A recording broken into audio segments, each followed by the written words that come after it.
माननीय मुख्यमंत्री महोदय साहेबांना माझी एकच विनंती राहील की आमचे विद्यार्थी आज 7 दिवस झाला हडपसर मांजरी वसतिगृह या ठिकाणी उपोषणाला बसलेले आहेत। त्याचाच एक धागा म्हणून हेही उपोषण चालू आहे। तर माननीय मंत्री महोदय आदिवासी विकास विभागाला वेगळा न्याय आणि समाज कल्याणला जो आहे तो वेगळा न्याय आपल्या माध्यमातून मिळत आहे। हा भेदभाव कशासाठी आणि कुणासाठी करताय आपण? आदिवासी समाज हा तुमच्या दृष्टीने जर वजाबाकीमध्ये ठेवायचा असेल तर आणि इतरांना तुम्हाला बेरजेस घ्यायचा असेल तर आदिवासींच्या संदर्भामध्ये माननीय मुख्यमंत्री महोदय आपण विचार करणार केव्हा? आज तागायत 80 वर्ष स्वातंत्र्याचे झाले। स्वातंत्र्याच्या 80व्या वर्षामध्ये सुद्धा आदिवासींना स्वातंत्र्य मिळत नाही आहे। कारण आज हे आमचे मुलं उपाशी तापाशी आमरण उपोषण करतात। मग आमचं स्वातंत्र्य आहे कुठं? आम्हाला स्वातंत्र्य मिळालेच नाही आदिवासींना आजपर्यंत। आम्ही काय समजायचं? कारण आजपर्यंत सत्ता प्रत्येकाच्या आल्या गेल्या, परंतु आदिवासी आहे तिथंच आहे। अजून आम्हाला कुठंच काय मिळालं नाही। नोकरीचा बिंदू नामावली, त्याच्यानंतर आमच्या कंडिशनल व्हॅलिडिटी असेल, बोगसांचे प्रश्न असतील, आमच्या जमिनींना पाणी नाही, अदानी प्रकल्प असेल का, अशा असंख्य प्रश्न आमच्या पुढे आभाळच फाटलं आहे। ते कुठं आम्ही शिवायचं? आणि ह्या राजकारण्यांची मानसिकता दिसून येत नाही आहे। कारण जे 80 वर्षात काहीच केलं नाही आहे आदिवासींसाठी, तर ते येणाऱ्या पुढील काळात काय करतील हे आम्हाला शंकाच आहे।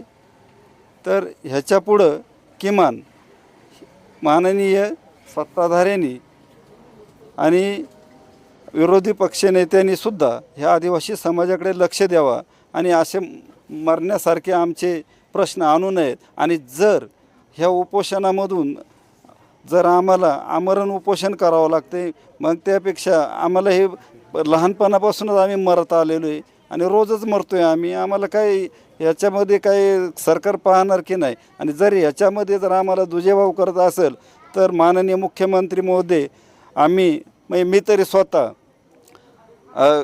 ह्या उपोषणाच्या दरम्यान न्याय जर नाही मिळाला तर आत्मदहन केल्याशिवाय सोडणार नाही। ते मी तुमच्या दालनात येऊन करेल मी।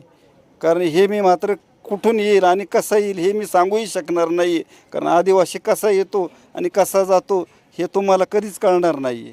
त्याच्यामुळं हे केल्याशिवाय मी थांबणार नाही। तर कृपया याची दखल घेऊन माननीय मुख्यमंत्री महोदय आम्हाला न्याय द्यावा ही आमची कळकळीची विनंती आहे। आणि आम्हाला तुमच्याकडनं न्याय मिळेल ही अपेक्षा करतो आणि एवढं बोलून थांबतो। जय आदिवासी। जात पडताळणी अधिकाऱ्यांची चौकशी सुरू आहे, त्याबाबत आपलं काय मत आहे? त्याच्यावर काय कार्यवाही व्हायला पाहिजे? जात पडताळणी अधिकाऱ्यांची जी चौकशी सुरू आहे तर त्या जात पडताळणी अधिकाऱ्यांना यांनी अँटी करप्शनच्या माध्यमातून पकडलं गेलं। मीनाक्षी उन्हाळे तर यांना पकडल्याच्या नंतर 2.5 लाख रुपये यांनी असंख्य बोगस व्हॅलिडिट्या दिल्या आणि आमच्या तरुण पिढीचे भविष्य अंधारात आणले।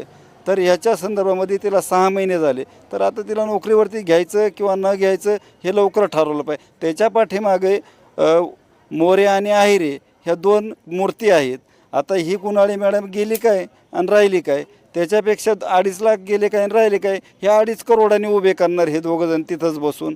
त्याच्यामुळं ह्यांच्याकडनं आम्हाला अपेक्षा नाही आहे का हे आम्हाला न्याय देऊ शकतील मोरे आणि आहिरे। तर यांची ताबडतोब त्या खात्यातून बाजूला करावे आणि त्यांना नोकरीवरनं बडतर्फ करून टाकावं किंवा निलंबितच करून टाकावं त्यांना।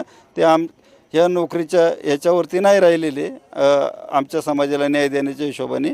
तरी हा गांभीर्याने विचारपूर्वक करावा, विचारपूर्वक ह्या ठाणे समितीने विचार करावा आणि माननीय आयुक्त आणि सहआयुक्त TRTI पुणे यांनीही या गोष्टीची दखल घ्यावी आणि आमच्या ह्या जे काही म्हणणं आहे हे शासन प्रशासनापर्यंत मांडावं, माननीय मुख्यमंत्री महोदयांपर्यंत मांडावं आणि आम्हाला न्याय द्यावा एवढी आमची विनंती राहील।